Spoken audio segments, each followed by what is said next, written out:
இல்ல, நேத்து எலக்ஷன் இல்ல அப்படின்றது. என்டையர் தமிழ்நாடுமே அப்படித்தானம்மா இருந்தது. நீங்க ம். 80 வயது மூதாட்டிய வந்து பாலியல் வன்புணர்வு செஞ்சு கொல்றானுங்க.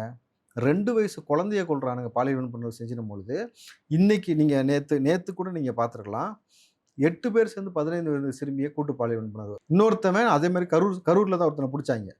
புடிச்சு அடிச்சு போலீஸ்ல ஒப்படைச்சாங்க. ஒரு சிறுமிய அதே 13 வயசு பிள்ளைய கூட்டு போயிட்டு வாய் ஃபுல்லா பஞ்ச வச்சு அடைச்சு, போய் அங்க இருக்கக்கூடிய மக்கள் மீட்டு அடிச்சு கொண்டு வந்து போலீஸ்ட்ட ஒப்படைச்சாங்க. அப்போ எந்த அளவுக்கு உக்கிரமா இருக்கானுங்க பாருங்க. ஃபுல்லா ட்ரக்கு. நீங்க வெறும் சாராயம் குடிச்சிட்டு கம்முனு இருந்து அலட்சியம் பண்ணிட்டு இருப்போம். முன்னாடிலாம் எவனாவது குடிச்சிட்டு இருந்தா 2 ஷாட் சாத்தி வீட்டுக்கு போலான்னு சொல்லி அனுப்பிச்சுருவாங்க. ஆனா இன்றைக்கு காவல்துறையே பயப்படுது. ஏன்னா, ஃபுல்லா அவன் என்ன மனநிலையில இருப்பான்னு தெரியாது. அவன் எடுக்கக்கூடிய ட்ரக்க பொறுத்து தான் அதோட வீரியம் இருக்கும். கஞ்சானா ஒரு குறிப்பிட்ட ஒரு மாரி மனநிலை.